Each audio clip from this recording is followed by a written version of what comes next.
Assalamualaikum warahmatullahi wabarakatuh.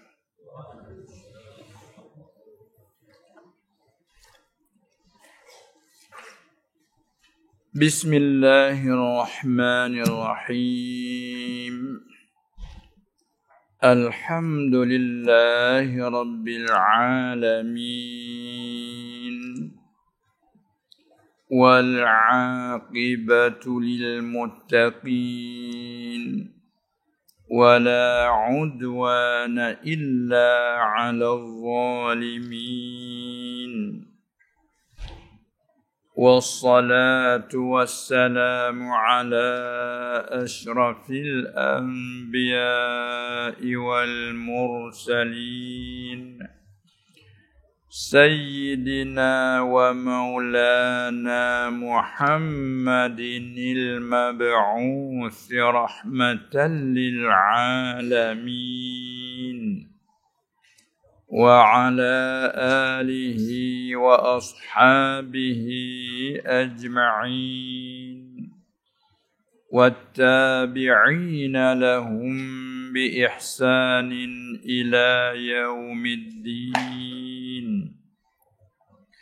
رب اشرح لي صدري ويسر لي أمري واحلل عقدة من لساني يفقه قولي. سبحانك لا علم لنا إلا ما علمتنا إنك أنت العليم الحكيم ولا حول ولا قوة إلا بالله العلي العظيم.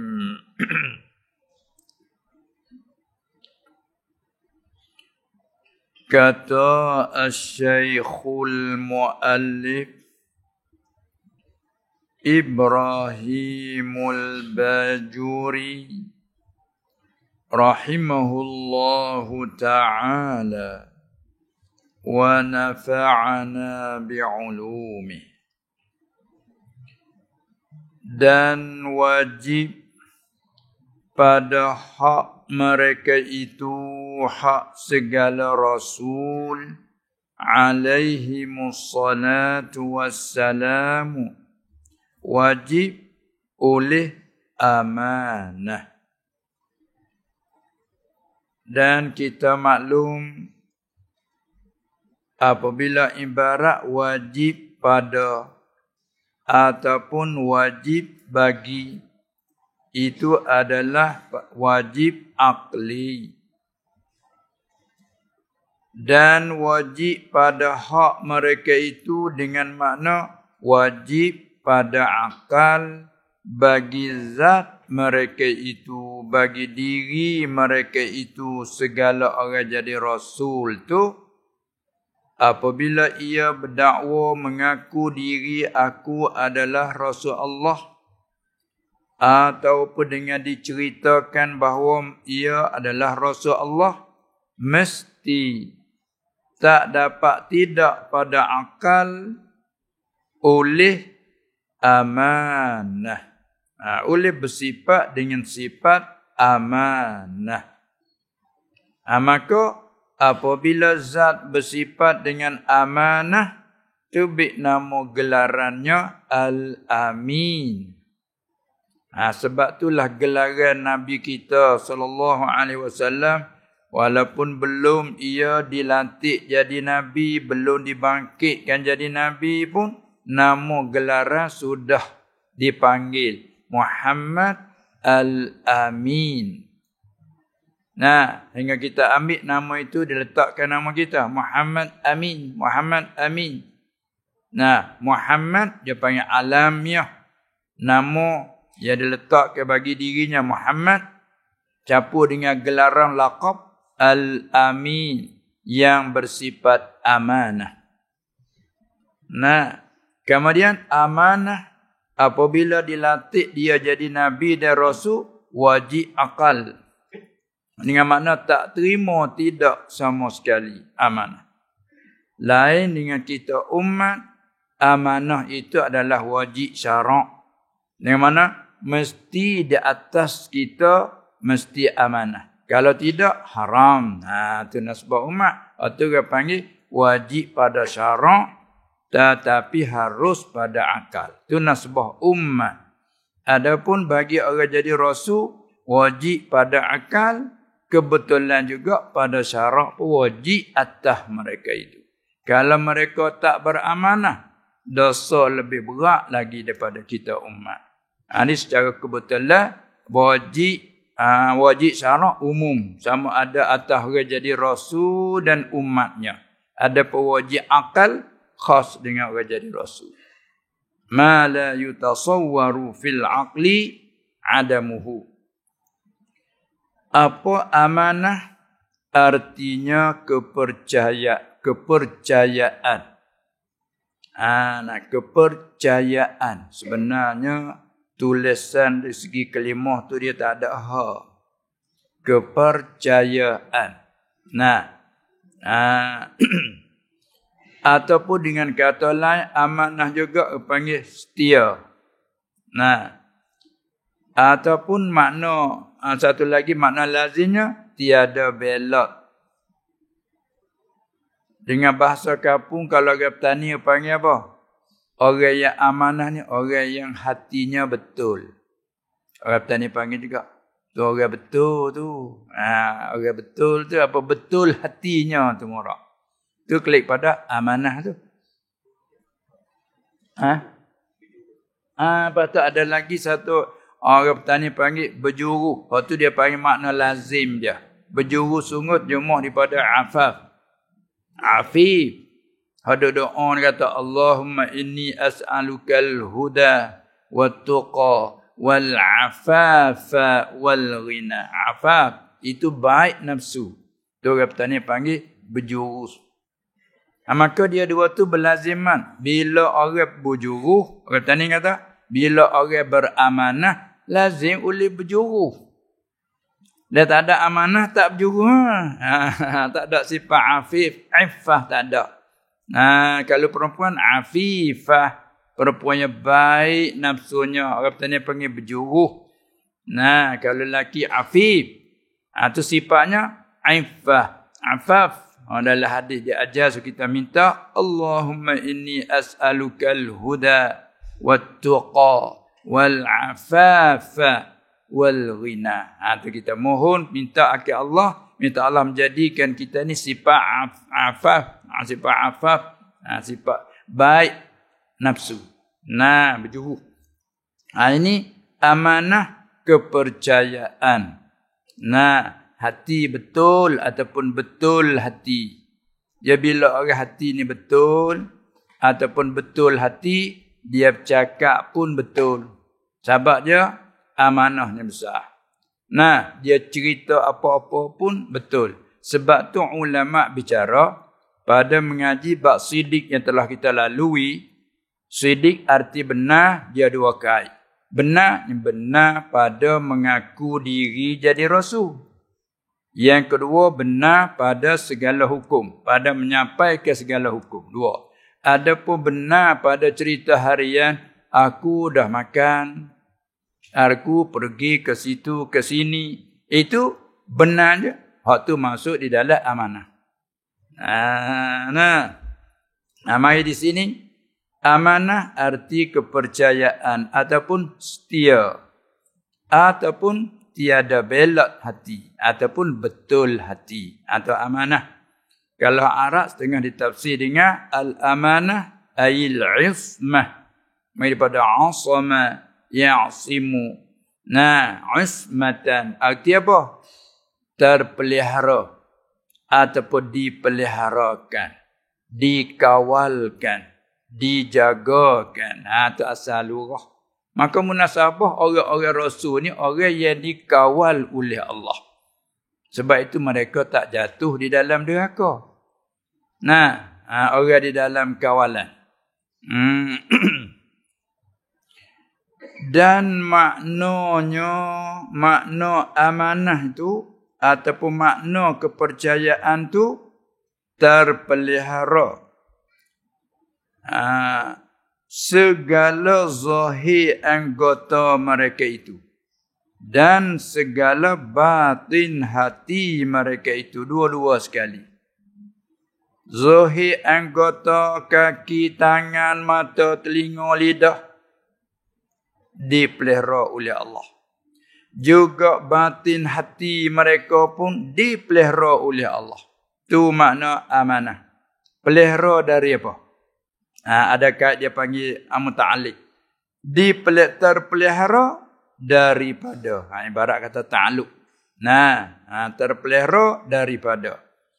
Terpelihara segala zahir anggota mereka itu dan segala batin hati mereka itu terpelihara daripada mengerjakan barang.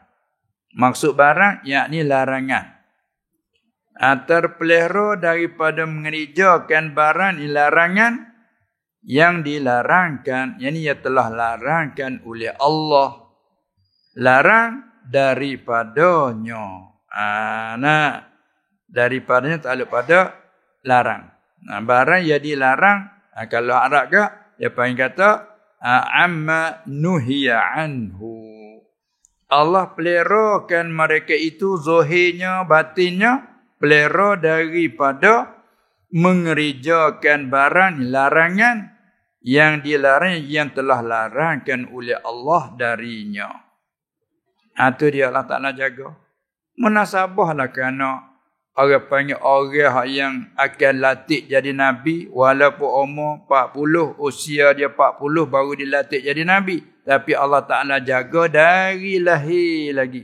Dari kecil lagi. Sifat dia tu baik. Kata orang petani berjuruh tu. Dari kecil lagi.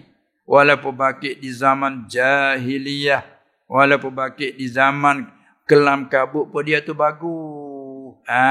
Sehingga siapa lihat pun jadi tertarik. Dengan sifat dia, dengan perangai dia. Kita panggil akhlak bahasa Arab. Perangai dia semua tengok tertarik. Allah Ta'ala jaga dari situ lagi. Hingga sampai masa umur 40 dibangkitkan, dilantik jadi Nabi, jadi Rasul. Baik dia. Kan kadang-kadang kita ni baik di akhir-akhir ya. Dulu Samsin lah dulu. Tu dia. Hebatlah kita dulu. Orang petani panggil kita Samsin, panggil bengih, panggil buah, panggil. Mari berjuruh di akhir. Ada orang Nabi dari kecil sampai besar, sampai dilatih jadi Rasul. Ini apa dalam jagaan Allah. Sebab tu panggil maksum. Ismah dia tu wajib pada akal. Itu makna dia, makna amanah. Ini kata kalau kita kira orang bersifat amanah ni kepala modal yang terbesar. Ada setengah-setengah orang ingin nak menego, pandai cara menego tapi tak ada modal. Pernah kata modal bukan di apa di mata benda. Modal di amanah. Dan kita amanah tu kepala modal besar. Kalau kita tak amanah, modal berjuta pun hanyu, dia tak amanah. Dan amanah tak ada modal pun. Ada kadang-kadang orang yang punya harta mari, kamu aku tengok kamu pandai bijak dan lebih kerja. Kenapa kamu tak buat? Saya tak ada harta untuk jadi kepala. Tak apa, ambil hak saya dulu. Kita tak minta pun dia bagi. Ambil hak saya dulu. Sebab apa dia bagi? Kerana dia tengok orang ni sifat dia betul. Tak ada belok. Tak ada sifat menipu. Dengan siapa kita suka bagi untuk dia jadikan kepala modal. Tengok dia kena amanah. Tapi kalau tak amanah, mana ada modal anak buta? Tak ada. Tak, sebab apa tak percaya. Inilah kata kepala modal hak besar, amanah. Itulah dia. Makna dianya terpelihara segala zahir anggota dan hati mereka itu terpelihara daripada mengerjakan barang larangan yang dilarangkan, yang telah larangkan oleh Allah darinya. Sekalipun dan jikalau larangan tu larangan makruh atau khilafil aula sekalipun tak berlaku juga. larangan makruh pun tak berlaku atas mereka. Tu cara pegangnya dulu. Lepas tu kita mari tengok hak apa yang panggil hak mutasyabihat. Ni hak ngaji muhkamah dulu untuk jadi kepegangan kita, untuk akidah, untuk simpul dulu. Bahawa orang jadi Nabi begitu sifat keelokannya. Itulah sifat kecantikan. Sebab itulah kita umat ni contoh kepadanya. Sah yang Allah Ta'ala kata, laqad kana lakum fi rasulillahi uswatun hasanatun liman kana yarju liqa'a rabbih. Nah, tu mereka itu jadi uswah, jadi teladan, jadi contoh yang elok bagi mereka yang harapkan menemui balasan Tuhan. Tengok contoh situ. Sebab kita ada susah, tengok contoh di situ. Kita ada uzur sakit, tengok contoh di situ. Segala-gala Allah Ta'ala melaku di situ supaya jadi contoh pada kita umat. Kan? Itulah. Jikalau larangan makruh sekalipun, maknanya Allah peliharakan daripada jatuh, daripada berlaku, daripada mengerija. Ataupun khilafil aula. Ini berlaku atas kaum yang mengatakan makruh dengan khilafil aula tu berlainan. Khilafil aula rendah mentabak daripada makruh. Kalau kita kira agak yang haram. Lepas tu makruh. Yang rendah pada itu khilaful aula. Yang diharamkan dijanji sekira-kiranya kalau kita lakukan larangan itu dijanji dengan siksa. Haram. Satu lagi dilarang tapi dijanji dengan beri pahala kalau pantang. Kalau kerja langgar juga tidak dijanji dengan seksa, makruh. Mana dibenci oleh syarak tapi dilarang oleh syarak tapi larang tidak memutuskan. Makruh. Lepas pada tu tidak makruh. Rendah pada tu. Elok mana buat dengan tidak buat. Eloknya tak buatlah. Tu panggil khilaful aula. Kalau kita buat juga maksud adalah khilaful aula, menyalahi utama. Terutama kata tak buatlah. Orang tani kata molek tak buatlah. Orang tani katanya haram tak haram. Makruh tak. Harus. Kali itu molek ke tak molek buat. Orang tani tanya kita. Molek tak molek buat. Tak molek bang khilaful aula. Maka nasbah dengan orang Nabi Rasul ni pun tidak juga mengerjakan perkara khilaful aula. Walau bukan haram, bukan makruh, harus, hanya khilaful aula. Tidak juga, Allah jaga juga. Tanam dulu akidah di situ. Lepas tu kita nanti tengok di belakang. Dengan itu maka mereka itu ni ulih itu maka ataupun tak kala begitu maka dia panggil kata maka tafri'iyah iza alimta ma zukira, apabila engkau tahukan barang tersebut. Makna apa dia? Makna amanah tu ialah demikian. Maka mereka itu segala Rasul alaihimussalatu wassalam sekalian taukid. Maka mereka itu sekalian semua tu ialah yang maksum. Tu yang maksum. Apa maksud? Kerana asal mana maksum yang dipeliharakan. Yakni orang-orang yang dipelihara dan dijagakan mereka itu oleh Allah. Dipelihara, dijaga daripada. Tu kalau tilik pada takrir, kalau klik pada asal ialah yang maksum daripada segala maksiat. Yang maksum arti yang dipelihara dan dijagakan oleh Allah daripada segala maksiat, daripada segala derhaka. Tak berlaku. Maksiat mana? Kait. Segala maksiat yang bergantung, yang bersangkut ia dengan segala zahir badan. Tak berlaku. Seperti anak misal maksiat yang bergantung dengan zahir. Seperti zina. Mustahil atas mereka itu. Tak cakap haram, mustahil. Sebab wajib akli lawannya dia mustahil akli. Kalau gitu, masalah zina ini apa? Ini maksiat yang bersangkut dengan zuhir anggota. Kerana anggota zuhir itu mulut.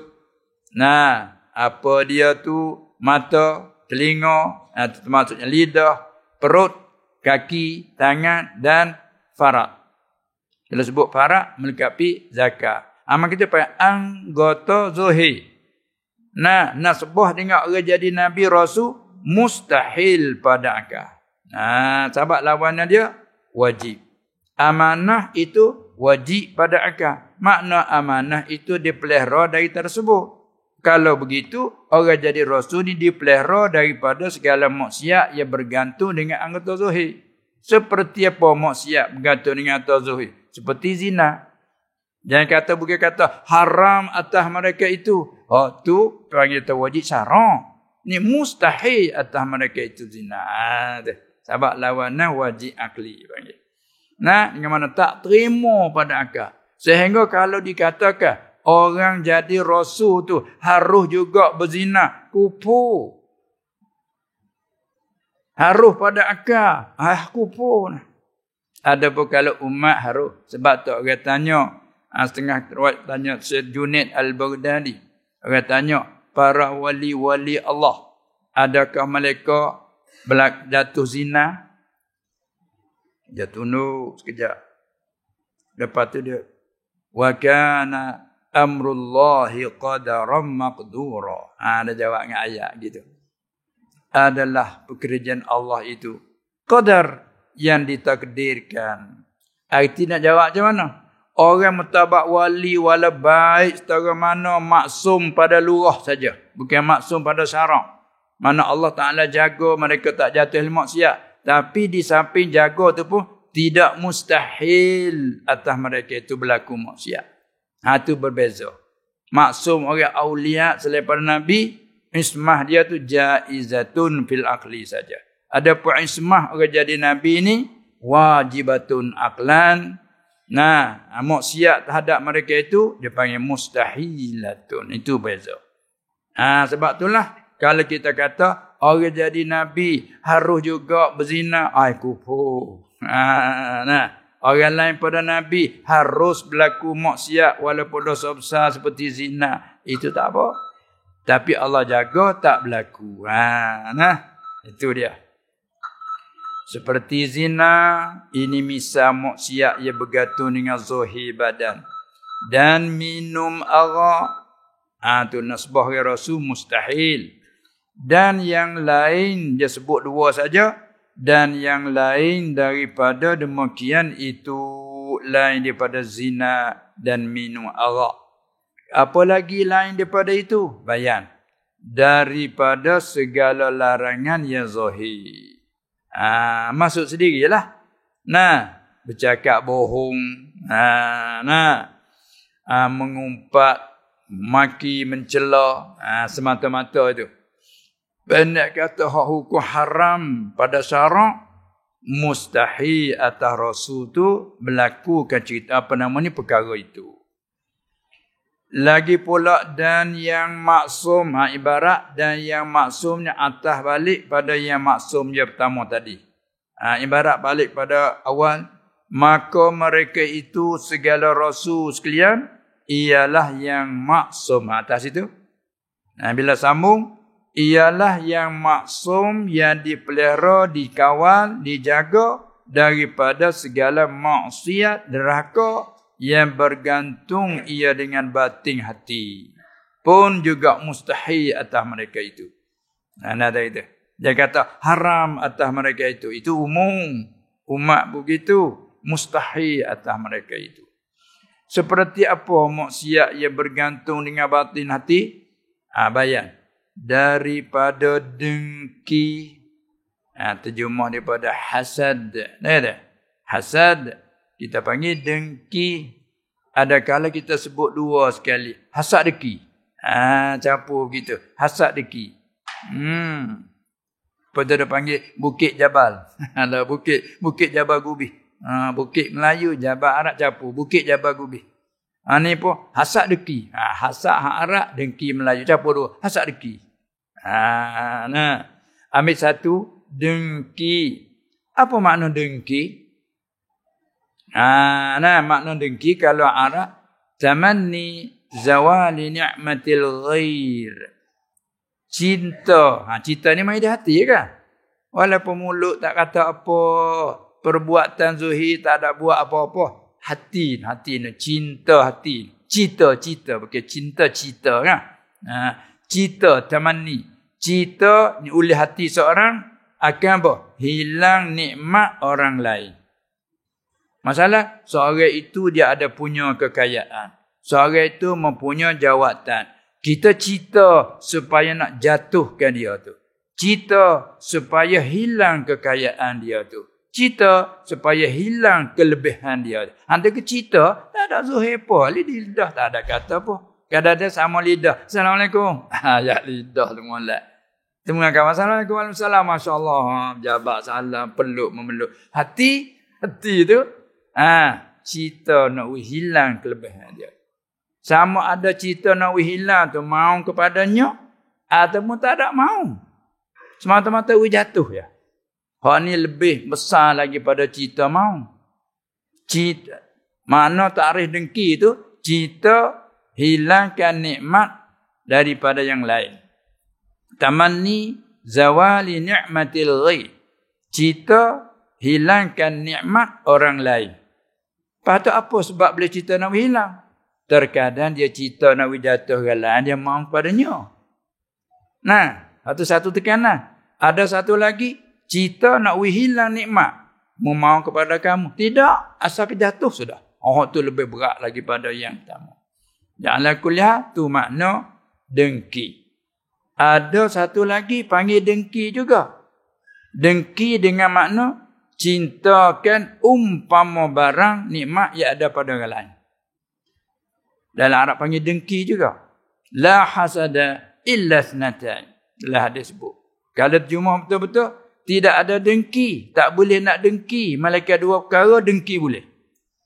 Tapi dengki makna apa? Bukan dengki makna cinta hilang nikmat. Dengki di situ mana cinta umpama barang yang ada pada orang lain. Masalah orang itu punya kekayaan. Kita tengok dia kaya, ingin di hati supaya aku kaya seperti dia. Tidak kita nak hilang hak dia. Yang itu lebih dia punya kelebihan, cita di hati, aku nak mau kata kelebihan yang ada seperti dia. Itu dia panggil dengki dengan makna ghibtah. La hasada ay la ghibtata. Tapi buat apa Allah pada Rasulullah sallallahu alaihi wasallam ibarat dengan hasad. Sedangkan itu bukan makna dengki yang diharamkan tu. Tapi dia guna dengki kerana bima. Kalau tukar sikit jadi dengki hak haram selalu. Cinta nak menghilang atau haram. Cinta kan nak umpama itu tak apa. Tapi dalam hadis guna dengki supaya beringat. Takut cerita nak umpama kira nak berlomba nak tu. Nanti dia sebut dia guna la hasada. Iaitu apa dia? Maksudnya cinta kan dapat harta seperti kawan yang dapat harta kekayaan, tetapi dia menginfak membelanja harta kekayaan ke jalan kebaikan. Tu mencita umpama boleh. Tu bagus. Satu lagi, cinta kan ilmu yang ada pada orang tu lebih dan dia guna ilmu dia beri manfaat pada orang lain, tunjuk ajar pada orang lain. Cita hak pada tu, itu disuruh pada agama. Tu orang panggil ribtah. Cita upama dia panggil. Hak tu tidak haram. Satu. Yang kedua, dan sombong. Sombong. Sini panggil tak sombong? Sombong terjemah daripada Arab. Apa takabur ataupun al-kibr, sombong. Ada lagi lurah lain pada sombong, panggil apa lagi? Panggil apa? Lagak. Belagak. Panggil sombong juga dah. Angkuh panggil tak?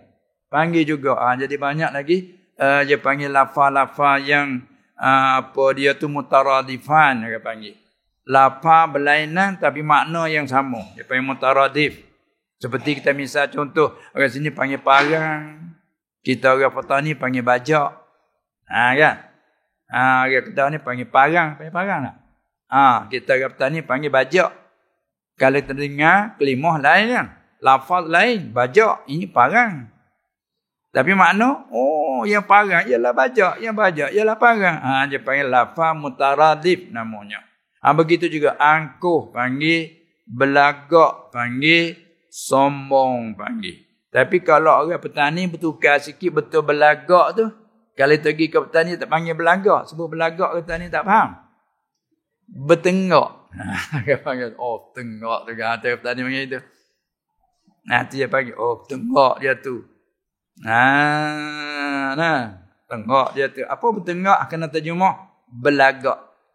Apa belagak? Sombong. Pakat faham semuanya. Kelimah sombong ni banyak ke faham lah.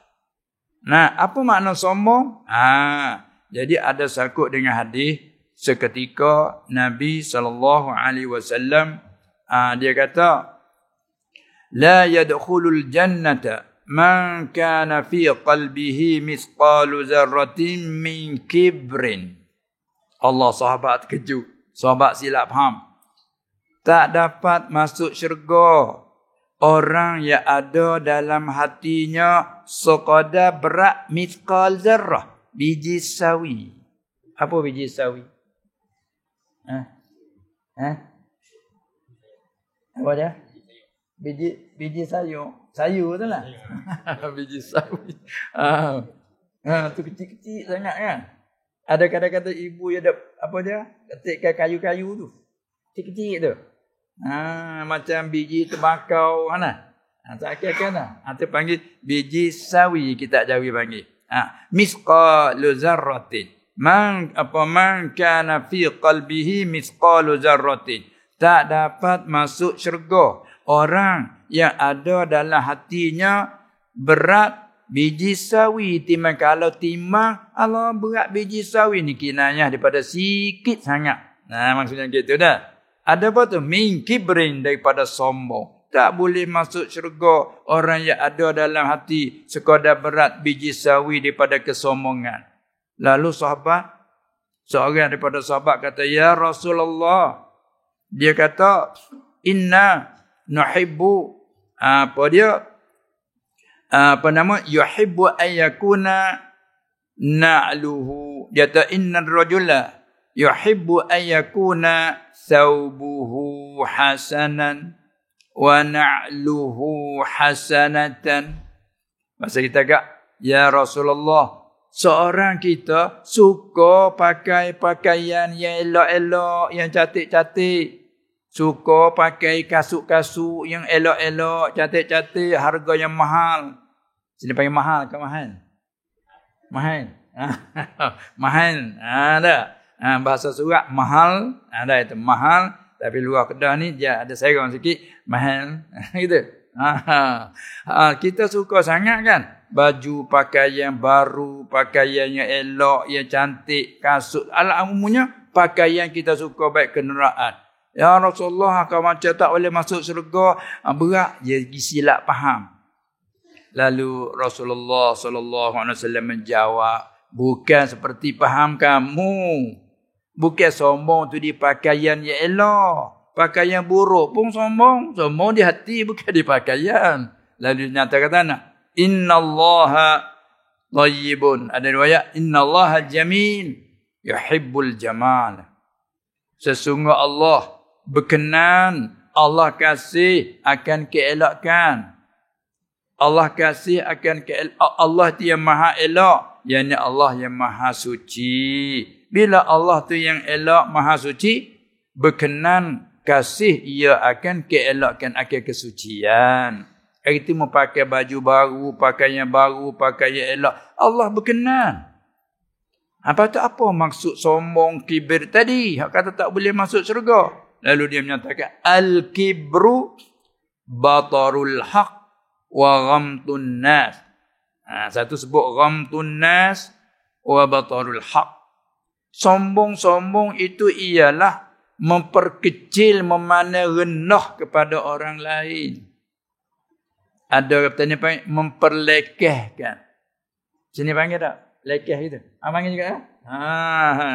Atau panggil batara ghamtun nas, memperlekehkan manusia. Pandang orang lain semua lekeh. Pandang orang lain semua tu hina. Pandang orang lain rendah. Hanya yang tinggi ia. Yang besar, yang lebih hanya ia. Tu, nanti sakut dengan apa tu? Sakut dengan hati. Walaupun mulut tak kata apa, hati duk pandang macam tu. Wa batarul haq, dan tolak akan hak yang sebenar. Ada? Nah, sebab itulah Abang kata tilik kepada perkataan, jangan tilik pada Tuhan punya perkataan. Kadang-kadang orang tilik pada Tuhan punya. Kamu rendah pada aku, macam mana kamu kata begitu? Kamu budak pada aku macam itu puja mai daripada kibir. Itu sombong. Nasbah kita umat harus pada akal, haram menggunakan sombong. Tapi nasbah dengan orang rasul bukan sekadar haram. Mustahil atas mereka itu bersifat dengan sombong. Kerana itu maksiat batinah. Nah, itu mana Allah jaga mereka itu. Nah, itu mana kata amanah. Terpelihara zahir anggota mereka dan batin hati mereka daripada segala maksiat yang bergantung dengan batin hati. Apa dia? Daripada dengki. Kerana dengki cita tadi. Sakut dengan hati. Sombong. Memperkecil. Memandang rendah. Memandang hina. Memandang lekeh pada orang lain. Hanya dia yang lebih. Itu hati semua tu. Nah. Dan riya. Ra'a yura'i mura'atan wa riya'an. Orang mengaji surah. Riya. Kita kata riya. Apa arti riya? Sini kita takrir. Yakni makna riya itu suka menunjukkan amal. Maknanya sakupat dengan riya ni makna pada asal suka menunjuk makna memperlihatkan amalan. Kalau kita buat apa gak, nak biar orang tengok.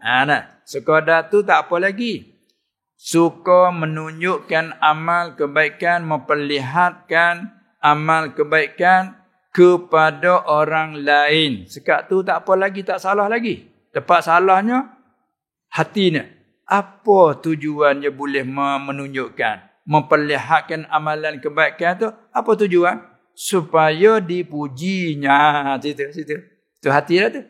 Supaya dipuji orang. Oh, baik. Oh.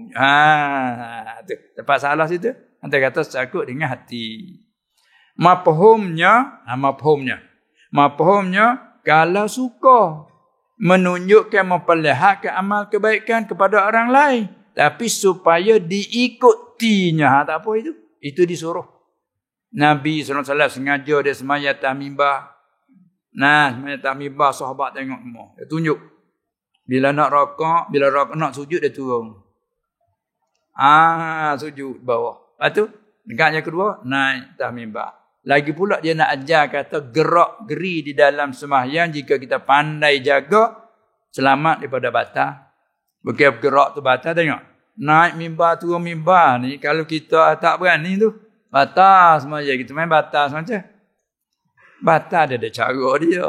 Nanti pandai kita jaga, tak batal. Yang tunjuk. Begitulah kita selaku muqtadam bih.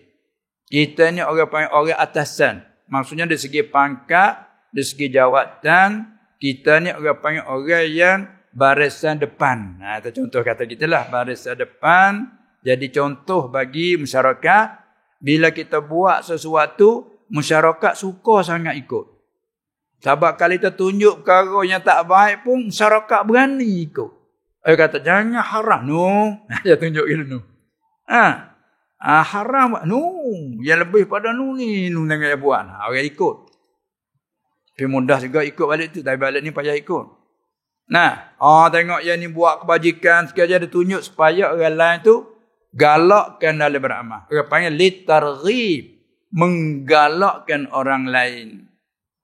Seolah-olah kalau orang panggil macam burung kak, orang petani panggil pedenak. Sini panggil tak macam tu? Panggil? Oh, panggil juga dah. Pedenak dah. Maka buruh nak jadi pedenak je kena buruh tu galak. Kalau dia diam, denak apa macam tu. Nah, bila dia masuk kroing hak lain lagi. Galak mari tengok main ke apa tempat kita nak tahan perakak tu lah. Nak takak dia tu. Kena letak pedenak yang galak. Nah kata ke? Begitulah manusia yang orang pakak barisan depan, orang pakak atasan, anak jadi gitu supaya menggalakkan orang lain. Dia buat tunjuk satu perkara, orang lain ikut buat kebaikan sebab dia boleh kebajikan meningkat-ningkat. Kerana dia sebagai buat sahabat bagi buat kebaikan.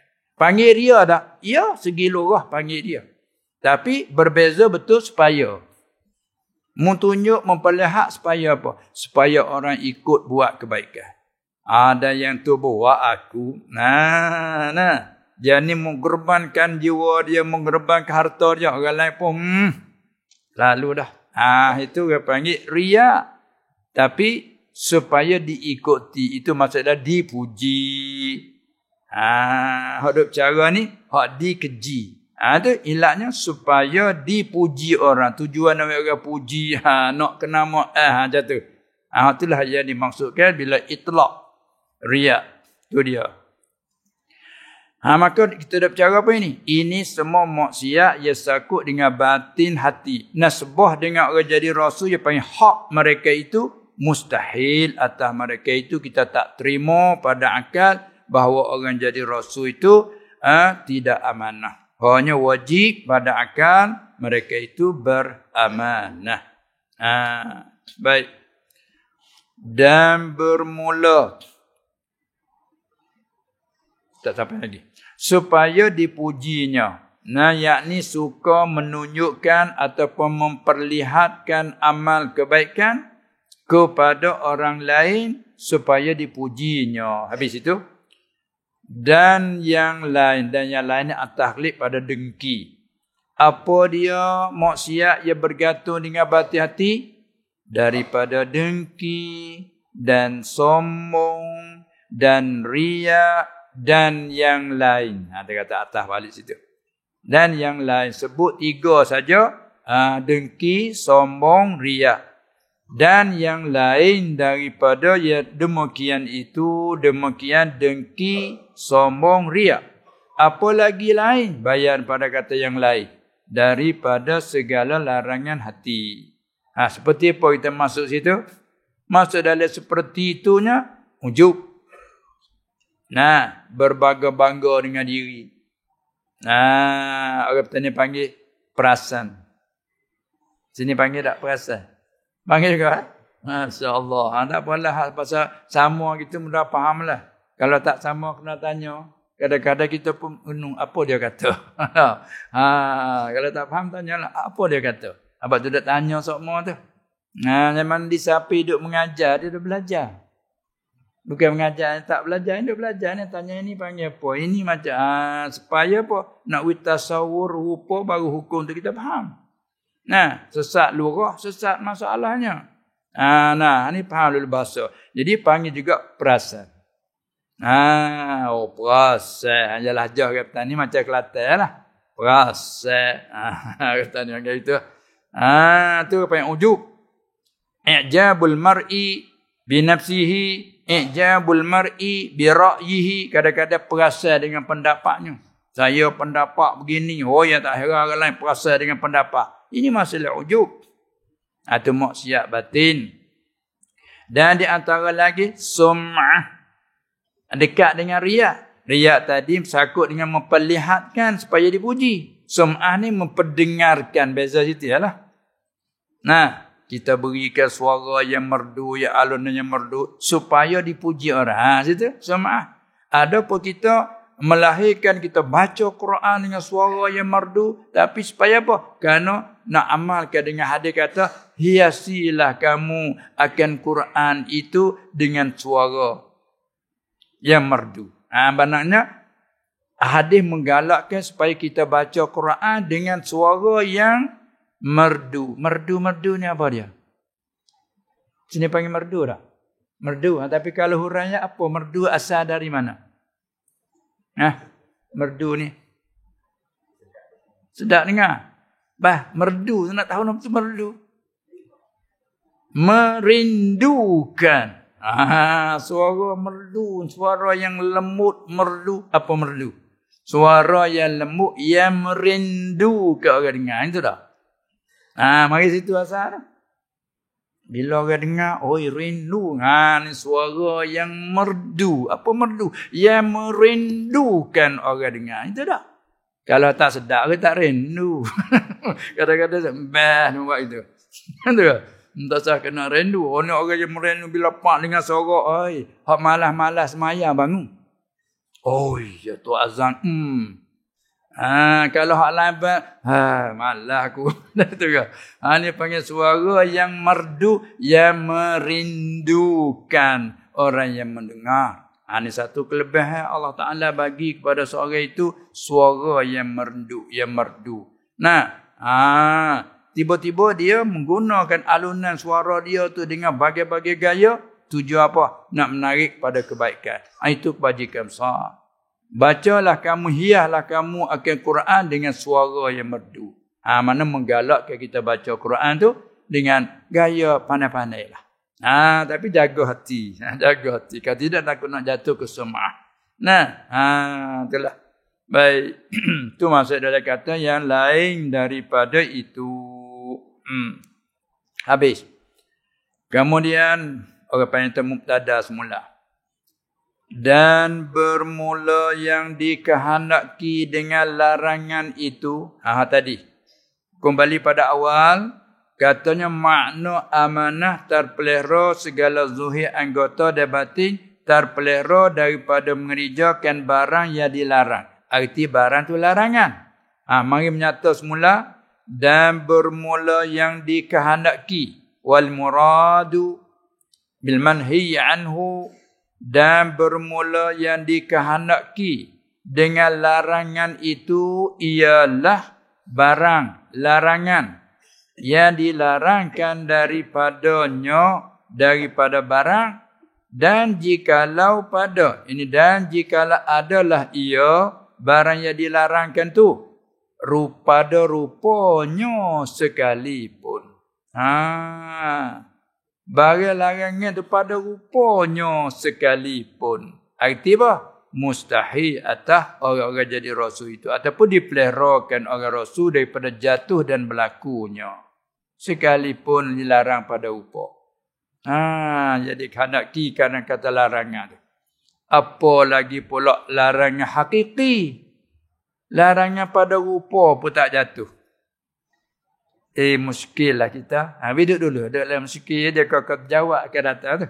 Kita baca lagi. Kadang-kadang kita main duduk muskil. Tengok dulu. Tak kalau kata murak begitu, maka. Ini maka tafri'iyah ni. Iza alimta annal murada bil manhi anhu ialah. Walau pada rupa sekalipun. Maka melengkapi ia barang larangan pada rupanya. Melengkapi akan barang larangan yang dahulu daripada jadi Nabi mereka itu. Sebelum dilatih mereka jadi Nabi pun tak berlaku juga rupa larangan. Kerana masalah kita umat ni belum pada dilatih jadi itu ini kadang-kadang macam itulah berlaku rupa kesalahan. Ya tidak, Allah Ta'ala jaga. Belum daripada jadi Nabi mereka itu dan juga melengkapi barang atau pada barang. Melengkapi akan barang yang dilarangan yang pada ketika kecil mereka itu. Pun tidak juga, tak berlaku juga. Dan tidak jatuh. Tak jatuh mana tak berlaku. Wala yaqa'u. Dan tidak jatuh ni wala yaqa'u minhum. Dan tidak jatuh mana tidak berlaku daripada mereka itu oleh yang makruh. Wala yaqa'u minhum makruhun. Tak berlaku daripada mereka itu segala rasul tu oleh yang makruh. Dan tidak tu dia panggil la taukid. Dan tidak yang tidak jatuh berlaku khilaful aula pun tidak Bahkan idrak dia lagi. Yang paling rendah pada tu. Bahkan yang mubah. Bahkan dan tidak juga. Ini tidak jatuh juga. Tak berlaku juga. Oleh yang mubah. Perkara yang dibiarkan sekiranya kalau kerja tidak disalah, tidak dijanji pahala. Nah, ma la yusabu ala tarkihi wa la yu'aqabu ala fi'lihi. Barang yang tidak dijanji beri pahala atas mengerjanya, arti juga tidak dijanji dosa. Dan tidak dijanji seksa atas meninggalnya, juga tak dijanji pahala. Arti buat tak buat dibiarkan semata-mata. Apa yang itu harus pada syarak. Perkara yang dibiarkan apabila kerja tak dijanji seksa, juga tak dijanjinya pahala. Apabila tak kerja tak buat, tak dijanji seksa, tak dijanji pahala. Panggil mubah. Yang haram, yang makruh, yang wajib, yang sunnah. Satu lagi yang mubah, yang harus pada syarak. Apa? Barang yang tidak dijanji dengan beri pahala dan seksa atas mengerjanya, juga tidak dijanji seksa dan pahala atas tidak mengerjanya. Pun tak juga atas kerja di Nabi. Masya Allah. Nah. Kemudian tidak juga yang mubah, tapi kena kait. Duk miskin, hanya terpandang hilang miskin ni. Dan tidak jatuh atas wajah. Takluk situ. Dan tidak jatuh daripada mereka itu oleh yang makruh. Dan tidak jatuh oleh khilaful aula. Bahkan dan tidak jatuh juga oleh yang mubah. Tidak jatuh tu atas wajah keadaan demikian itu yang makruh ataupun khilaful aula ataupun yang mubah. Apa nak ayat di sini? Jadi kita buat meski dulu. Ini jawab dah ni. Bagi orang faham tu sudah. Bagi kita orang faham tu kena hurai sikit lagi. Takkan datang warid pada hadis yang diriwayatkan oleh Imam Bukhari, Muslim, dia mengaji kaedah panggil hadis sahih, menyatakan pernah Nabi SAW ambil wuduk dengan basuh satu kali. Basuh muka satu kali. Basuh tangan sekali. Sapu kepala begitu, basuh kaki sekali. Ada riwayat yang sahih, riwayat begitu berlaku. Tadi kata tidak jatuh. Tak ada riwayat basuh sekali. Ada pula riwayat dalam hadis pernah Nabi SAW ambil wuduk, basuh 2 kali muka, 2 kali basuh tangan, 2 kali sapu, 2 kali basuh kaki. Takkan kita mengaji fiqh dia kata nak? Wuduk, rukun wuduk ialah basuh muka, basuh kaki, basuh apa dia? 2 tangan dan sapu kepala dan basuh kaki. Hak yang sekurang-kurang wajib ialah meratai. Tempat dibasuh. Lepas pada tu disunatkan meniga taslit. Tak ada itu. Disunatkan meniga. Arti tambah kali yang kedua, tambah kali yang ketiga itu disunatkan. Patut ada ibarat pada kata nak. Dan makruh simpan atas kali yang pertama. Makruh, dimakruhkan simpan atas kali yang pertama. Apa makna simpan atas kali yang pertama? Basuh muka sekali dengan bahawa tidak tambah kali yang kedua, tak tambah kali yang ketiga, apa yang ikhtisar, simpan di atas kali yang pertama, itu makruh. Nah, maknanya basuh kali yang pertama tu wajib. Makruh betul simpan atas kali yang pertama. Lain ibarat dah. Basuh kali yang pertama tu wajib, sekadar kata. Lepas tu sunat tambah kali yang kedua. Tiba-tiba tak tambah, simpan atas yang pertama. Makruh tu simpan atas yang pertama. Lepas tu riwayat Nabi SAW ambil wuduk sekali-sekali. Tak ke makruh? Simpan atas yang pertama? Jawab, ya. Tadi kata tidak jatuh daripada mereka itu yang makruh. Itu tempat musykil. Nah, dan pula tak jatuh. Apa dia tu? Hak yang khilaful aula. Anak takkan kata rendah. Tu pun tak jatuh. Bahkan tak jatuh yang haruh. Tengok. Makan, minum. Tak ke perkara mubah? Kalau makan, tak ada dijanjikan kata dengan dosa, semata-mata diri makan. Moga kita manusia. A'rad basyariyah. Sifat manusia, bahasa dia makan. Minum. Nah, bila lapar, makan. Bila dahaga, minum. Dan lain-lain.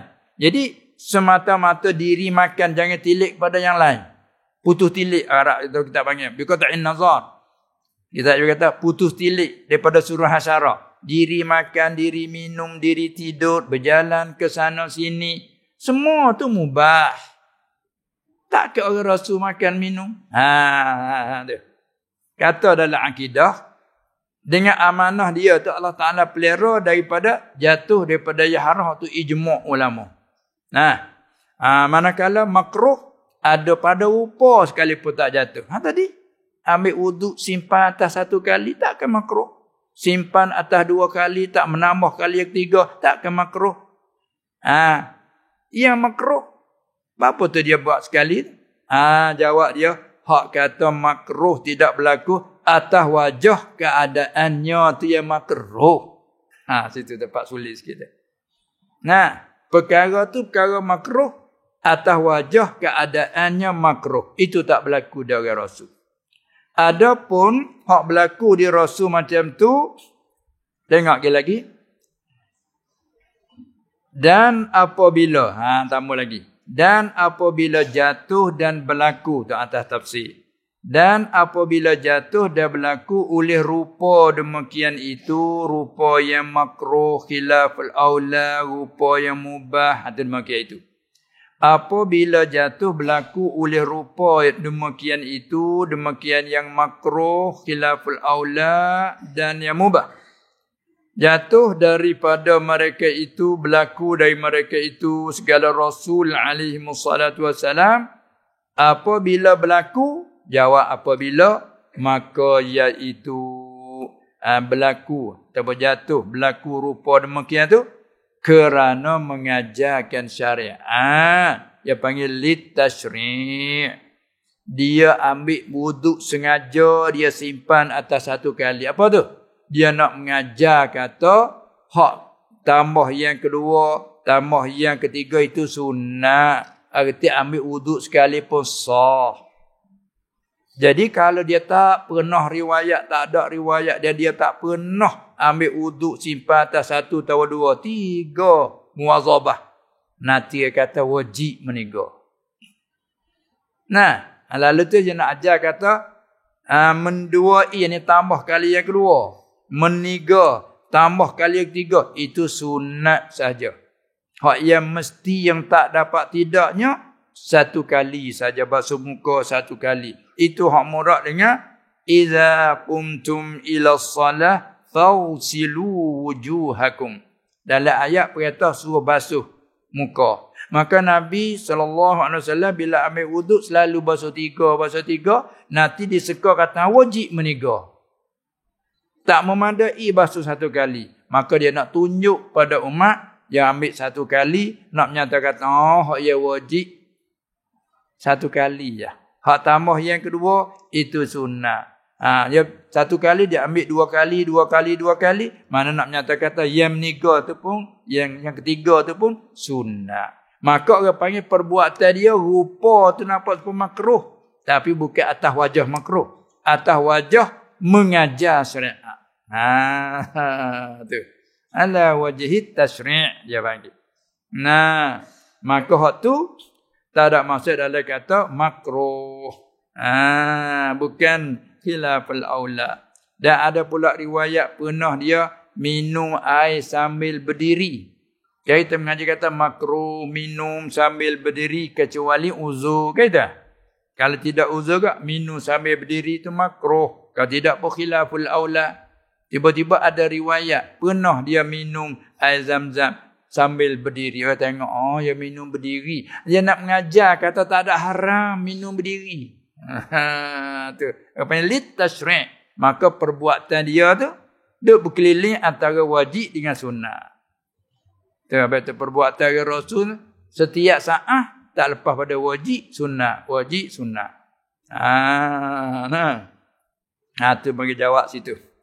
Kalau begitu maka iaitu kerana mengajarkan syariat. Apabila kerana mengajarkan syariat, maka jadilah ia apa ia? Tadi demikian rupa demikian yang makruh, yang khilaful aula tu yang wajib. Jadilah yang wajib ataupun yang mandub, yang sunatlah pada hak dengan nisbah bagi zat mereka itu segala rasul tu. Walaupun dia ada riwayat pernah dia kecing berdiri. Sebab masa tu orang ada bercakap kata kecing berdiri itu haram. Maka dia tunjuk dengan perbuatan dia kecil, orang tengok dia pernah kecing berdiri. Nak menyata kata di semata-mata kecing sambil berdiri tak ada haram. Kalau haram pun aridi. Lah nak aridi. Angin mai kita kecing. Bro, kena angin habis kena kita. Dia panggil haram aridi. Bukan semata-mata diri kecing sambil berdiri itu haram tak. Dia nak ajar dengan jalan perbuatan. Maka dilalatul af'al aqwa min dilalatil aqwa. Tunjuk secara perbuatan bagi tengok, tunjuk cara buat bagi tengok lebih kuat daripada tunjuk secara royak. Kalau ajar saja kadang-kadang nak buat tak kena dah. Buat gini, buat gini, buat gini. Cuba. Nak buat tak kena. Kadang-kadang kita nak cakur ni, kita rakyat nak cakur macam mana? Cakur gitu, ambil cak, habis cak. Tak tahu nak cakur. Mula. Mari je ketua, ambil cak sedikit. Senang. Tu kata, dilalatul af'al aqwa min dilalatil aqwa. Dia tunjuk secara perbuatan lebih kuat daripada tunjuk secara cerita saja. Inilah makna kata rupa berlaku dia orang jadi nabi.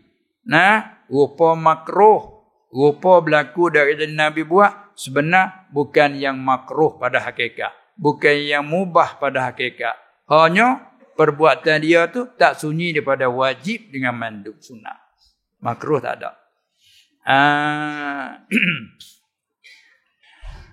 Maka tafriq pula, maka segalanya apabila engkau ketahui kedemikian, kata berlaku rupa demikian tak adalah yang wajib atau yang mandub, maka segala perbuatan mereka itu, segala rasul alaihi wassalatu wassalam, kesimpulannya ialah yang berkeliling ia di antara yang wajib dan yang mandub jua. Apa jua? Tidak yang makruh, yang khilaful aula dan yang mubah semata-mata, tidak. Ada paharan ijma' tak berlaku. Tu dia. Segala fa'af'aluhum da'iratun bainal wajib wal mandub. Harap dia kata gitu. Maka jadilah perbuatan mereka itu, segala rasul tu ialah yang berkeliling ia di antara yang wajib dan yang mandub. Sebab apa? Sebab litashri', nak ajar umat. Yang suka tak boleh, dia buat menyut. Itu boleh. Itu dapat. Itu saja. Maka kembali balik kepada amanah tadi. Itulah makna amanah, terpelihara, terkawal, zahir anggota mereka dan hati batin hati mereka terkawal daripada segala maksiat. Itu dia. Kembali pada situ. Itulah orang jadi nabi dan rasul umumnya. Sebab tu orang yang syak, ragu diri rasul, kufur. Dia kena yakin putus. Maka semua ni terkandung di dalam makna yang kita dah mengaku Muhammadur Rasulullah. Mengandung dalam makna tu. Bila kita mengaku Muhammad ialah Rasulullah, terkandung dalamnya Nabi sendiri sifat siddiq, Nabi sendiri sifat amanah. Bukan dia saja, semua rasul macam tu. Terkandung dalam makna Muhammadur Rasulullah. Sebab itu kelimah tu yang besar. Bunyi perkataan mudah saja, tapi ke Allah mengandungi segala-galanya. Itulah yang berkeliling ia antara yang wajib dan yang mandub jua. Apa jua? Tidak yang makruh, khilaful aula dan mubah. Bahkan idrak. Tu kata ke orang rasul, mustahil atas mereka itu berlaku apa dia tu maksiat. Bahkan ada juga orang tak sampai tabat rasul pun. Bahkan ada pada segala aulia illah, wali-wali Allah. Bukan Nabi. Nah, renah mutabak daripada Nabi. Ada pada segala aulia illah subhanahu wa ta'ala yang ialah segala pengikut bagi mereka itu. Sifat. Segala aulia, segala wali Allah, ya ialah pengikutnya atma'. Ialah atba' pengikut bagi mereka itu, bagi segala rasul alaihimussalatu wassalam. Bahkan ada pada segala awliya illah tu ada apa? Mereka yang kalau Arab ke panggil khabar muqaddam dan mubtada muakhar. Kalau Arab bal fi awliya illah, man mereka yang sampai ia mereka kepada maqam, kepada pangkat yang jadi padanya pada maqam segala geraknya, yang panggil segala gerak geri, kata dia panggil. Segala geraknya, gerak mereka, dan diamnya, diam mereka, orang panggil gerak geri mereka. Dia diam pun kebajikan, dia bercakap pun kebajikan, dia buat sesuatu pun kebajikan, dia tidur lelap, leno pun kebajikan. Ada juga di kalangan awliya illah. Apalagi rasul tu juga aula sangatlah. Maknanya gitu. Tiwa mayah ni tu.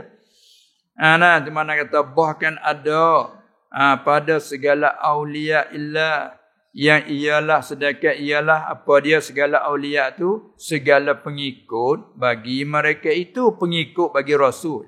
Ada mereka yang sampai ia kepada maqam, sampai kepada pakak yang tetap, yang jadi padanya pada maqam tu, jadi apa? Segala gerak gerinya dan diamnya itu jadi segala ta'at. Ni apa yang khabar sara kalau Arab. Jadi geraknya, diamnya, harakatuhu, wasakanatuhu, jadi apa? Segala ta'at. Apa? Dengan sebab niat mereka itu. Niat absar. Kembali pada hadis. Innamal a'malu bin niyat. Makan. Sama-sama kenyang. Tapi makan kebajikan. Dia tak makan pun kebajikan. Jadi ta'at semua. Arti seolah-olah saat jauh jarak tah tu bagi mereka wajib sunat tak ada yang makruh. Tu sedangkan wali tu ada sampai ke maqam tu. Apalagi Nabi aula lagi lah. Tu makna dia. Tu amai bahkan tu. Dengan sebab niat mereka itu. Apa mereka itu? Segala aulia bagi mereka itu segala rasul tu. Mereka itu segala awliya. Dengan sebab niat, yakni niat yang elok dan bersihnya, niat yang bersih. Ikhlas lah kita panggil. Ada orang mentabak awliya illah sampai ke maqam itu. Apalagi orang Nabi juga min babil aula. Apalagi pula mustahil atas mereka itu bersifat dengan lawan bagi amanah, ialah khianah. Habis. Lalu kata, dan bermula lawannya, yakni yang lawan. Yakni lawan bagi amanah itu ialah khianah. Apa khianah? Artinya, tu silap tulis. Betulnya belot dengan tan tu. Di segi lorah. Belot. Dengan tan kan? Kalau Rumi tak ngati lah dah. Belot. Cuba kita buaya. Belut. Dah tahu tak? Binatang belut. Tak payah belot.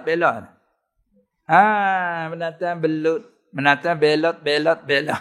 Macam tu lah. Belot. Buaya dia belut. Belut.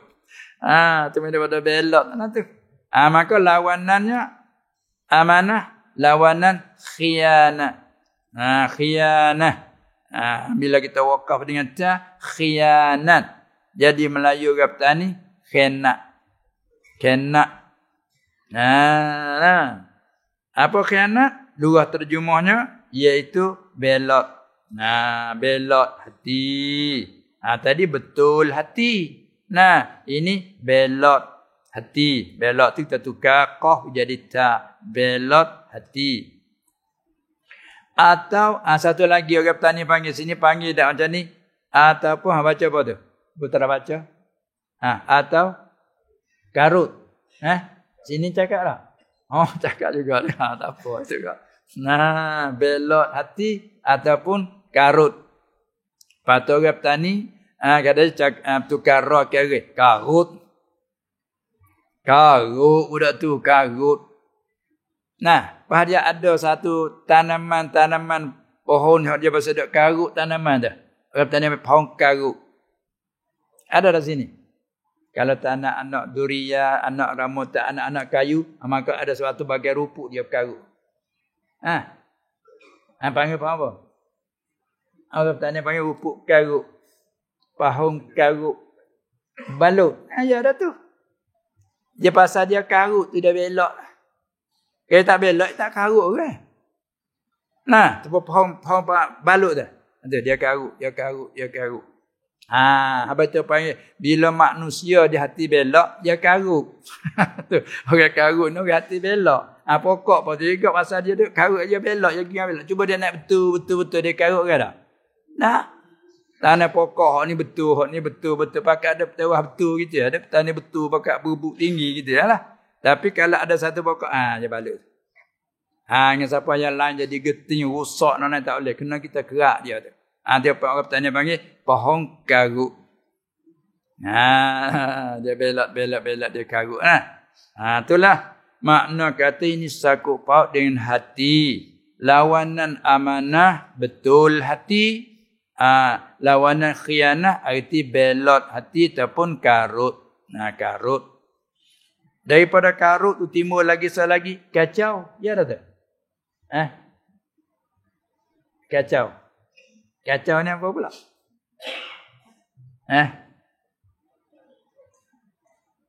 Ya, tapi kadang-kadang kacau ni mana umum lagi tak? Umum pada karut. Kacau. Orang petani panggil kacau dia tu. Orang petani tu pelaziman tu. Bila orang yang hati belot, timbulnya karut, timbulnya kacau. Dia tu kacau. Tapi bahasa surat kacau. Macam sini cakap kacau. Orang petani panggil kacau. Itu dia. Ini bahasa dah. Itu semua tu orang panggil apa tu hukumnya? Lakah dulu. Dan iaitu khianat tu mustahil. Yang pada akal atas mereka itu. Yakni segala rasul. Hundur balik. Apa makna belot hati ataupun karut? Yakni menyalahi akan segala suruhan Allah. Itu sebagai takrir lah. Bila mari daripada hati belot, terbit natijahnya menyalahi. Lazim daripada belot hati, menyalahi. Itu mustahil atas jadi rasul kan. Atau umat harus pada akal. Tetapi haram pada syarak. Begitu. Ada iaitu mustahil atas mereka itu. Dalil menunjuk kata begitu, wajib bagi orang jadi rasul bersifat dengan amanah dan juga mustahil atas mereka itu oleh khianat. Dalil yang menunjuknya ialah panjang dah lah. Kita nak pergi lagi tu. Nampak kena singgah setakat itulah dulu. Singgah pada kata dan bermula dalil. Singgah situ. Dan bermula dalil akli yang menunjuk atas demikian itu, demikian wujud dan mesti amanah bagi mereka itu. Bahkan kita kait lagi wujud dan istihalah, apa dia lawannya. Dalil ialah saya cakap itulah dulu, insya-Allah taala dengan izin Allah. Tidak ada halangnya, bersambung semula. Untuk kali ni setakat ni dulu. Wallahu a'lam.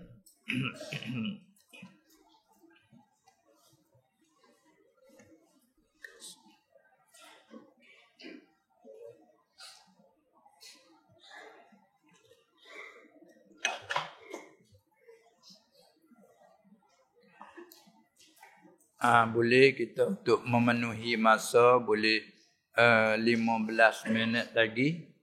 Nah, sementara sampai kepada jam 9.30. Boleh.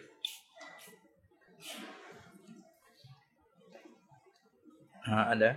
Baca.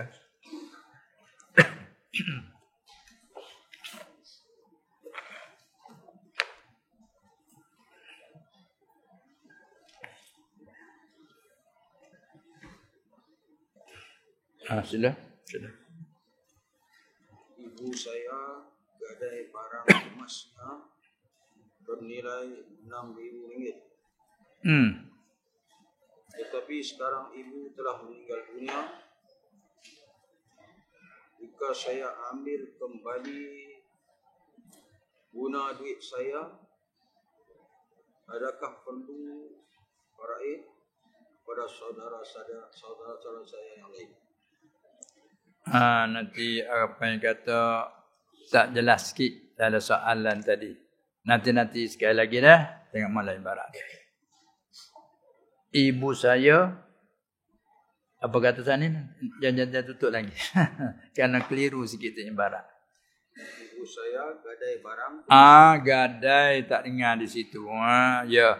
Ibu saya maknanya telah gadai barang kemas, barang kemas. Tak, dia tak menyata apa-apa dak tu. Barang kemas ni apa dia barang kemas? Bernilai kata gila barang kemas ni jadi maksudnya emas lah. Gitu dah? Bernilai RM6.000. Tetapi sekarang ibu telah meninggal dunia. Ya. Jika saya ambil kembali guna duit, jika saya ambil kembali, ya ni tebus panggil tebus tak? Tanya panggil tebus nanti kita buat masalah surat terpegangan jangan tutup lagi. Seorang itu rupa masalahnya seorang yang menanya tapi orang panggil seorang yang menanya tapi masalah untuk jadi umum kan. Seorang kata ibu saya telah gadai barang kemas. Ya ibarat je tu. Maka barang kemas dia panggil ijmal lagi. Kalau nak contoh seperti apa? Emas lah kita kata. Seperti lah tu. Seperti emas. Mathalan. Lepas tu yang lain lagi samalah. Setelah itu ibu saya yang bernilai harganya berapa saat ni? RM6.000. Kalau kita di sana agak lebih kurang RM50,000 dah tu. Nasbah sekarang ni. Baik. Lepas itu ibu tu meninggal. Meninggal dunia. Soalnya kata dia apa tadi? Jika saya ambil kembali akan barang kemas itu menggunakan duit saya, maka maksud di situnya saya tebus. Kerana bila gadai panggil nak ambil balik tu mana kita tebus kan? Di sini panggil tebus dah. Sana kalau petani panggil gitulah. Bila ibu saya meninggal, arti barang tadi masih tergadai. Masih tergadai, yakni di dalam pegangan orang yang memegang gadai, murtahin dia panggil. Orang yang menggadai, dalam kita mengaji fiqh, dia panggil babur rahn, cakap bergadai. Maka bila bergadai, dia ada rukun dia. Orang yang menggadai, macam dia kata saat ni, ibu saya, mana ibu dia tu, orang yang menggadai, panggil rahin. Rahinah, okeylah, zakat makna tu. Panggil rahin yang bergadai. Dia gadai kepada seorang ataupun satu tempat lah kita kata. Maka balik yang berpegang gadai panggil murtahin. Orang yang pegang gadai. Maka barang yang digadai saat ni kata sini barang kemas. Dia tak sebut apa-apa barang kemas. Kalau kata contoh ke emas umpamanya. Emas dia bernilai sekian-sekian RM6.000 tadi. Itu panggil marhun. Rahin, murtahin, marhun. Itu rukun dia. Setelah itu tak sempat dia tebus. Dia meninggal. Yang ni si ibu tadi tu. Maka anaklah dia nak ambil. Ambil saat ni maknanya anak nak tebus ambil lah. Entah tak? Anak saya kata nak tebus ambil. Maka nak tebus tu dengan duit hak yang anak tu lah dia nak tebus. Katalah si Abdullah, letak nama sebagai buat contoh. Si Abdullah ni sedangkan anak dia berapa orang semua? Tak cerita, cuma dia kata beberapa saudara. Kita boleh kata 5 orang. Nah, dalam seramai-ramai anak itu si Abdullah nak tebuskan gadaian ibunya tadi daripada si Murtahin orang memegang gadai. Tapi nak tebus dengan kepunyaan dia sendiri, Abdullah tu sendiri. Macam tu. Lepas tu apa lagi sama dengan surat? Tu baru cerita je tu, hukum tak tanya lagi. Sudah? Adakah perlu faraid kepada saudara? Dia tanya adakah perlu faraid? Kita tanya lagu tu. Adakah perlu faraid? Apa maksud faraid? Maksudnya adakah perlu tu apa murah? Mestilah kita buat gitu. Adakah perlu faraid antara saudara? Yang adakah mesti dibahagikan pesaka? Tu dia. Faham maksud dulu, faham soalan baru dia jawab. Kalau tidak tak faham soalan tak boleh nak jawab. Baik. Masalah bahagi pesaka itu apa yang kata bila seorang yang meninggal, apabila seorang yang meninggal apabila seorang yang meninggal dunia, dia ada peninggalan tarikah ay ma tarakahul mayyit, peninggalan yang telah tinggalkan oleh si mati itu, sama ada kebunnya apa sajalah harta peninggalan. Harta peninggalan itu mesti dibahagi pesaka apabila tidak ada manik.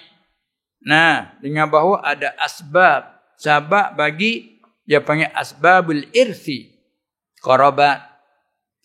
Di sana. Lepas tu ternapi manik, jangan ada manik, maka mestilah dia panggil warasah dapat harta pesaka dari muwarisnya. Dari muwaris. Maka si mati panggil muwaris. Maka katakanlah seorang mati meninggal apa? Kalau kata ibu, seorang mati kalau maksudnya suami masih ada, katakanlah seorang mati meninggal suaminya. Dan beberapa orang anaknya. Itu kena tanya lagi. Itlaq beberapa orang anak tak sudah kena tanya ada lelaki tak? Beberapa orang anak, 5 orang anak. 1 lelaki, masalah. Ataupun lelaki semuanya, kata gila. Bila begitu, tu waris yang dapat pesaka. Kalau ada yang lain lagi, yang lagi tak dapat, kerana ada apa ni? Dia panggil ada waris yang mendindingkan yang lain. Kerana ada anak lelaki. Seorang mati meninggal beberapa orang anak. Maka beberapa orang tu, katalah 1 lelaki, 4 perempuan. Bila ada yang lelaki, cucu cicit ke bawah tak boleh. Saudara-saudara tak boleh. Saudara mayat maksudnya kena nisbah dengan mayat. Kalau ada seorang mati meninggal, suami bermaknanya suami bagi si mayat. Sama ada bapa bagi anak si mayat ataupun bapa isteri, bapa tiri tak kira lah. Itu cara kita nak tanya faraid dia kena nisbah pada mayat. Seorang mati meninggal suaminya, tahulah kata yang mati adalah perempuan. Dan anak nyonya si mati nak lihat cerita. Sama ada anak si mati teringat suami yang ni ataupun dengan suami dulu tak kira. Itu cara menanya. Baik. Apabila begitu, maknanya dia kata saat ini segala saudaranya. Saudara-saudara bagi yang menebuh tu. Lepas tu kalau patut dia kena ada tua punya, kita nak tanya supaya nak tubik kena tanya. Cara dalam ilmu faraid. Bila begitu, dia tebuh dengan hak dia sendiri. Kita kena kembali pula masalah bergadai tadi. Kena pergi pada bab gadai pula. Dia kena bab lain-lain ni. Tengok bab ni. Sudah bab ni, main masuk bab ni. Dia banyak bab tu. Masuk pintu ni, tu baik pintu ni. Tu banyak lagi kena bercara dia tu. Yang ni pergi bercara masalah gadai.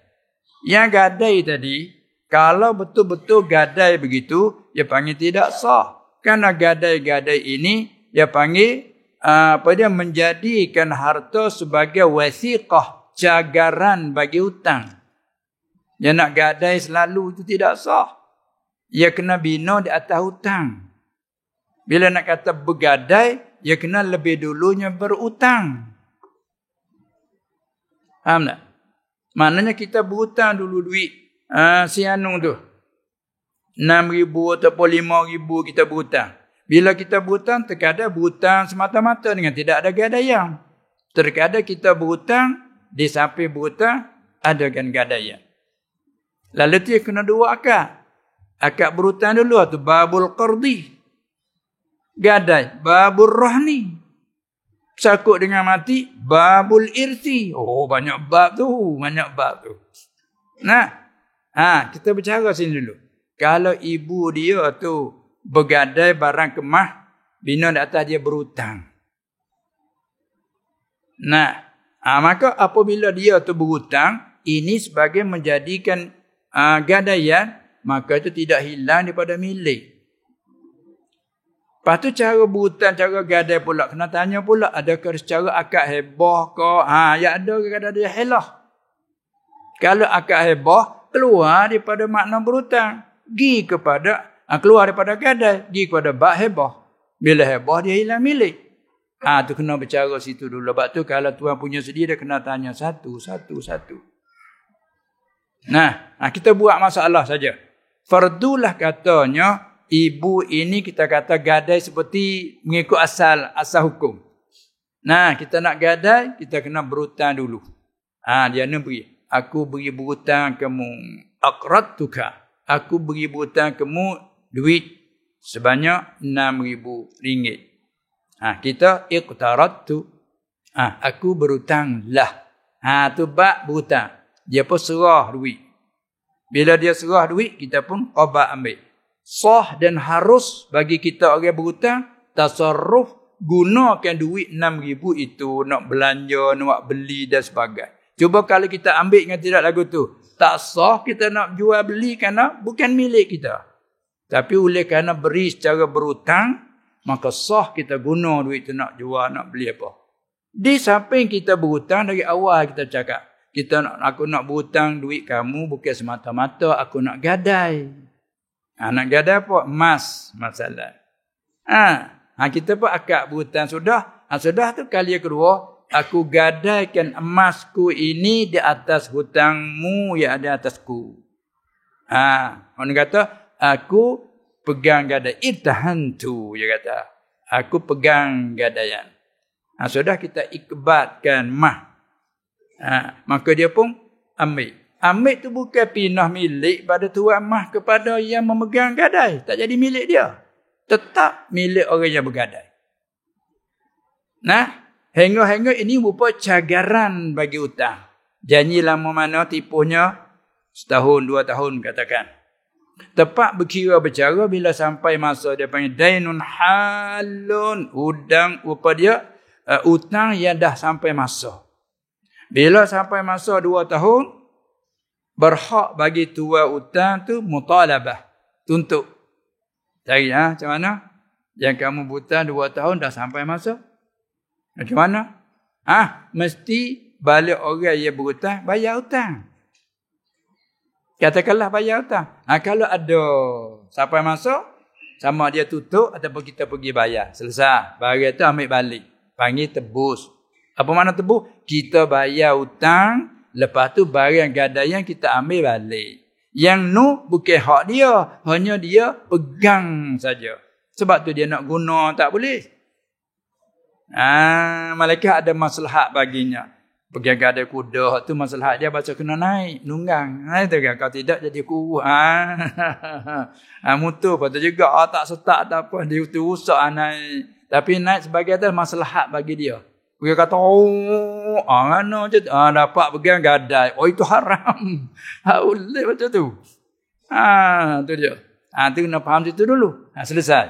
Kalau pegang gadai macam tu, maknanya emas yang digadai tadi tak jadi milik pun kepada orang yang memegang gadai.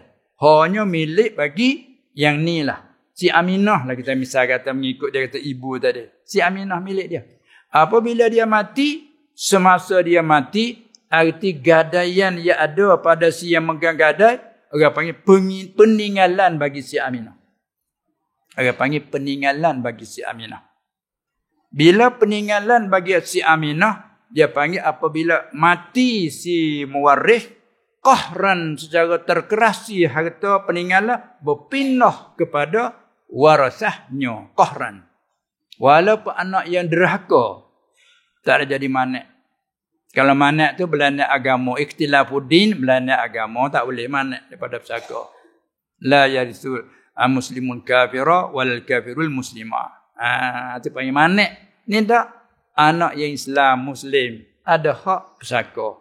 Walaupun anak derhaka, walaupun ibu pesan, katakanlah 5 orang anak dia tu, dia nak marah satu orang, kalau aku mati, aku tak redha pesaka aku bagi kepada si Khalid tu. Pakat dengar sajalah. Dengar tu semua. Dengar. Jangan bagi kepada Khalid. Ya. Aku tak suka, kata dia. Orang sekarang nak marah macam tu anda. Mati. Bagaimana Khalid bila makan pesaka dah? Ya, boleh. Ibu pesan menyalahi syarak, tak boleh. Menyalahi syarak. Maka bila dia mati, dengan jalan qahran terkerasi pindah kepada warasah. Anak 5 orang semua tak ada hak. Arti gadai yang tadi mesti kepada 5 orang. Itu hukum duduk situ dulu. Tapi ada masalah pula, si Abdullah seorang daripada anak-anak tadi tebus ambil. Maksud tadi bayar ni, dia tebus ambil dengan harta dia, duit dia. Dia pergi bayar hutang. Setelah ibu nanti dia pergi bayar hutang, ambil emas tu mari. Baik. Kalau lah kata tadi orang panggil emas tu maksud dia harta pesaka. Bila harta pesaka dia tebuh ambil. Bila tebuh ambil, dinilaikan ambil akar tu masuk dalam umum harta. Si mati ini ada apa lagi peninggalan? Tanah dia, ada rumah pitu dia, kereta dia, sebagai mata wang lain lagi kena himpun semua, dan emas dia ditebus lagi 6,000 kena masuk dalam tu dulu. Selepas pada tu bila jatuh bahagian yang si Abdullah boleh berapa dalam bagi pesaka. Bila boleh berapa pada pesaka, jatuh gian dia. Lepas tu dia tu hak dia tebuh ambil tadi, maka tu hak dia. Tak jadi pesaka yang tu. Tapi kalau kata dia tebuh ambil, yang ni jadi hak dia. Jatuh dalam hak dia. Ni dia tolong, dia panggil tolong tebuh ambil je. Tapi harta masuk jadi dalam kata pesaka. Lepas tu bila bahagi kalian, bila bahagi sudah, nanti terjatuhlah pada dia. Dia panggil cucu menyucu gitu. Kalau hak tanya kata, adakah perlu? Ya, kena masukkan dulu. Saya tebuh ni berapa nilainya? 6,000. Kita masuk akar tu dalam tu dulu. Apa nanti apa dia kira bila jatuh bagian. Yang ni boleh berapa? Lepas tu hak dia tebuh tu, hak dia. Duit pitih dia tu. Maka mah ni harga ni. Bila kira jumlah, pakai ni cabut duit dia tu, pergi ke dia tu. Pergi ke dia tu. Itu jika apa tu? Jika masalahnya gadaian dengan bina atau hutang tadi. Adapun kalau dia akad hebah, ada orang helah dia panggil. Rupa panggil bergadai, tapi helah. Sebab apa dia boleh helah? Helah hawil paling daripada gadai kepada hebah. Tersebab apa boleh helah kepada hebah? Kerana kadang-kadang orang yang memegang gadai dia nak guna barang gadaian. Itu haram, tak boleh nak guna. Pas nak guna, lalu tu helah daripada panggil gadai, cakap luar kira bercara panggil gadai. Tapi bila akad sungguh tidak akad gadai. Aku hebah mah ini kemu. Aku hebah mah ini kemu. Yang ni kata aku terimalah hebah.